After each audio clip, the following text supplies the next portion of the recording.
क्या नाम है सर आपका? मुकेश कुमार जोशी, जोशी जी, क्या पद है आपका? प्रेसिडेंट कोऑर्डिनेशन कमेटी गुड़गांव ग्रामीण वर्कर ऑर्गेनाइजेशन और ऑफिसर ऑर्गेनाइजेशन। गुड़गांव ग्रामीण बैंक और जो हरियाणा विकास बैंक जो है जिनका विलय किया गया है, हाँ जी, तो उनसे क्या परेशानी है आपको और अब क्या पोजीशन? ये 29/2013 को एक विलय किया था जो कि गलत तरीके से किया था।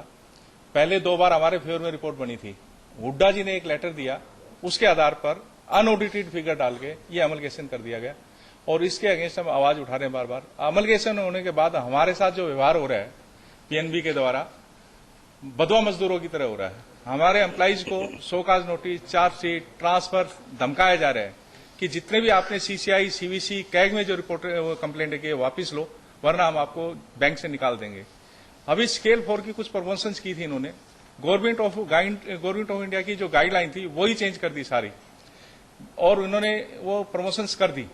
हमने उसके अगेंस्ट भी हम गवर्नमेंट गए तो गवर्नमेंट ने इनको लेटर दिया कि आपने गलत किया, नहीं कर सकते आप इस तरह का, इसको रेक्टिफाई करें। देश में गुड़गांव ग्रामीण बैंक 10 बैंकों के अंदर रहा हमेशा प्रॉफिट। 196 थे पहले, अब 82 हो गए, अब 56 होने जा रहे हैं। और सिंडिकेट से स्पॉन्सर्ड जो भी बैंक थे वो हमेशा प्रॉफिट में रहे हैं। ये पीएनबी स्पॉन्सर्ड बैंक है। पीएनबी का आज की डेट में ग्रोथ कम होता जा रहा है, तो वो ये चाह रहे हैं कि ये ग्रामीण बैंक प्रोग्रेस ना करे और उसी तरह से इस बैंकों को बुरा हाल किया जा रहा है। और ये ग्रामीणों के लिए हम 7% और 9% लेते थे। 7% हम केसीसी पे लेते थे, डिफॉल्टर होने पे 9% इंटरेस्ट लेते थे। इनके यहाँ 14.25 और 16.5% लेते हैं। इतना बड़ा अन्याय किया जा रहा है। गवर्नमेंट पता नहीं क्यों नहीं देख रही इस चीज को। गवर्नमेंट को देखना चाहिए। हम कल कैंडल मार्च करने जा रहे हैं। पहले भी हमने 2 बार जेटली जी से मिले, जंतर मंतर पर करेंगे, वित्त मंत्री जी के यहाँ जाएंगे, जेटली जी के यहाँ, और नहीं माने तो हम आगे और भी कुछ जाएंगे, धरना देंगे, आमरण अनशन तक करेंगे, लेकिन हम ये सही करा के मानेंगे। गवर्नमेंट से हमारी अपील है, इसकी सही जानकारी मतलब इंक्वायरी की जाए और इसको सही ढंग से किया जाए। सीएजी की जांच चल रही है। हाँ जी, तो क्या बताओ, जो पंजाब नेशनल बैंक के जो महाप्रबंधक हैं और जो हरियाणा विकास बैंक के जो चेयरमैन है, वो अभी तक अपनी सीटों पर ही हटाए जाए? पहले 2 हटाए गए हैं। एक मिस्टर डोगरा थे। जब भी कोई कंप्लेंट जाती थी, हमारे यहाँ क्या न्याय है मुझे ये नहीं समझ आता। चोर कभी भी चोरी करी हुई कबूल करेगा क्या? जिसने गलत किया उसी से रिपोर्ट पूछ रहे हैं। उससे पूछी गई तो उसने नबार्ड को भेज दिया अपने बजाय। नबार्ड ने जब हमारे फेवर में कह दी तो दूसरी भेज दी कैग को। मतलब किस तरह से ये कर रहे हैं हमें नहीं समझ आ रहा है क्या मतलब चल रहा है, और ये ठीक होना चाहिए। अभी जो महाप्रबंधक राकेश गुप्ता जो इसमें इन्वॉल्व है वो पीएनबी में बैठे हुए हैं। एक मिस्टर सिंगला जो है वो बैठे हुए हैं। डोगरा जी और जो राकेश गुप्ता है वो जम्मू से थे। दोनों ने मिली वक्त करके, एक जैन साहब प्रवीण जैन जी थे हमारे, इन्होंने सबने मिलकर ये स्कैंडल किया था। हमारी गवर्नमेंट से ख्वाहिश है कि स्कैंडल की पूरी इंक्वायरी की जाए और न्याय दिलाया जाए। करोड़ों रुपए की परचेजिंग कर रहे हैं इलीगल तरीके से। आरबीआई की गाइडलाइन के अनुसार स्ट्रांग रूम में एफआरसी सेफ नहीं ली जाती। इन्होंने हर ब्रांच में जीजीबी 35 साल से उनमें काम कर रहा था बगैर सेफ के, 2-2 सेफ लेके 7-7, 6-6 लाख की भेज दी। तो किस तरह से ये कांड हो रहा है? 57 लाख की स्टेशनरी गुड़गांव ग्रामीण बैंक की 2.5 लाख में बेच दी इन्होंने, जबकि मोहर लग के वो काम चल सकता था। नहीं, वहां की अब भी चल रही है, हमारी सारी बेच दी। तो आपका कहने का मतलब ये है, इस विलय से जो किसान है उनको भी नुकसान, एम्प्लॉइज को भी नुकसान है, किसानों को भी एम्प्लॉइज है, जो छोटे व्यापारी थे उनको भी नुकसान है। हम उनको भी छोटे छोटे लोन देते थे, उनमें भी इतने बड़ी प्रॉब्लम, बहुत फर्क आया उसमें।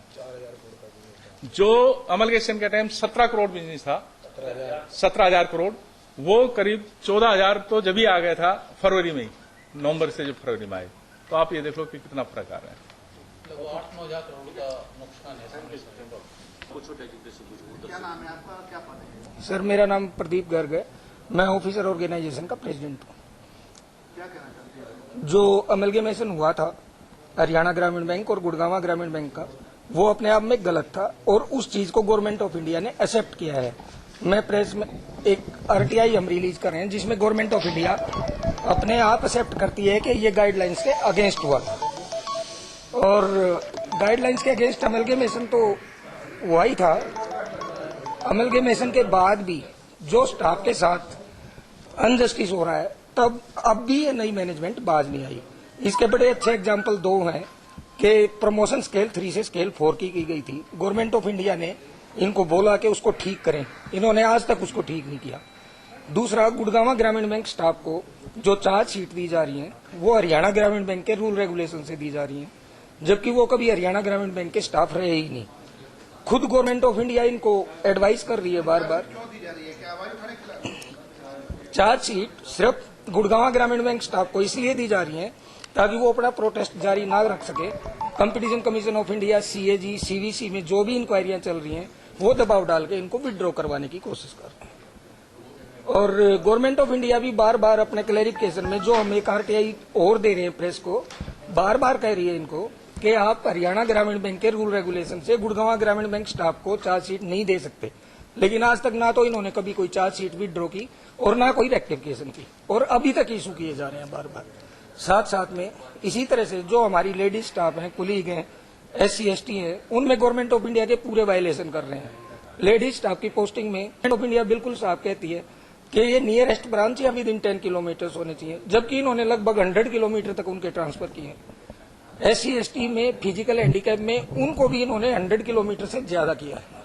तो एक तरह से विक्टिमाइजेशन बहुत अपने पूरे चरम पे है, और उसका सिर्फ एक ही कारण है कि ये कहना चाहते हैं कि गुड़गांव ग्रामीण बैंक स्टाफ हमें एक्सपोज ना करे जो इन्होंने घोटाला किया है।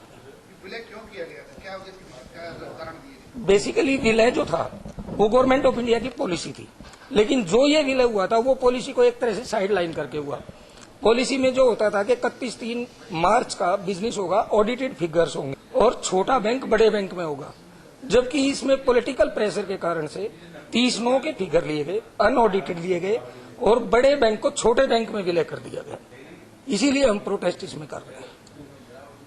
आगे क्या रणनीति रहेगी? कल आप सर कल हम कैंडल मार्च कर रहे हैं, जिसमें अरुण जेटली साहब के घर पे, जंतर मंतर पे, जिसमें लगभग 1000 हमारे अधिकारी और कर्मचारी हिस्सा लेंगे, और हम कोशिश करेंगे कि ये सारी बातें अरुण जेटली जी को हम समझा सकें, बता सकें, और अगर फिर भी गवर्नमेंट इस चीज को नहीं एक्सेप्ट करे, किसी भी हद तक इस मामले में जाने को